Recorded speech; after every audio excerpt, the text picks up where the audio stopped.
What's going on, y'all? It's your girl Jory back with questions to ask your agent and situationships type questions. We're going to just keep it at questions to ask your agent. So anyway, commission cut. Back to that one. We had one before about this. So you want to test greed versus loyalty. It's my favorite word, but you got to get in the trenches with people to see if they're loyal or not. Anyway, most agents, especially FIBA agents, my 10% is fair. It's across the board. Don't question me. That's what we going with. So one way you could throw it at them. If I make $20K a month, you'd earn $2K a month for the life of my contract, even if you do zero work for signing me. So why shouldn't I demand a sliding scale, like 10% first year, 5% after? Remember the 5-second rule in one of my prior videos. Just let it simmer. Watch their face.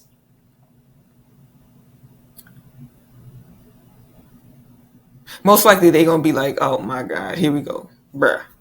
But you want to see, do they answer with anger? Do they feel disrespected? Are they open to really understand why you think that and negotiate?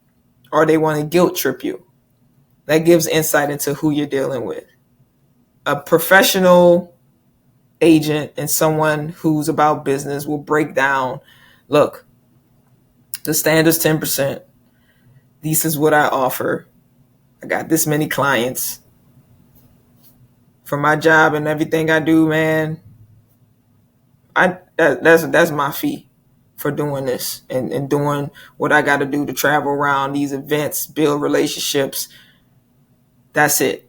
If they say, look, if you don't want to do it, you can find another agent, that type of stuff. I guarantee you, if that agent, even if they have a contract for you right now and they give you that answer, I can almost guarantee you, you're going to find another issue later down the road.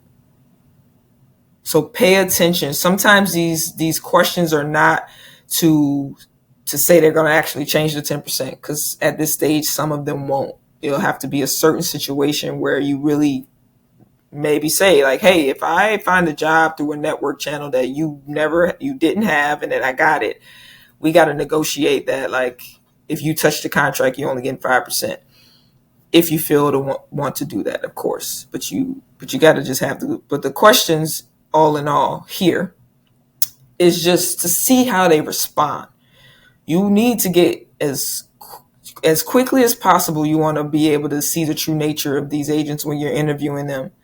Obviously, you can also talk to past players and stuff, but the quicker you ask the right questions that might trigger them, that might get under their skin, that's when you get to it. Because you don't want to see the reality of them when you mid-season and you already signed to them and you start to hear the facts and you're like, dang.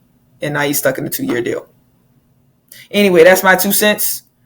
Questions to ask your agent. Peace.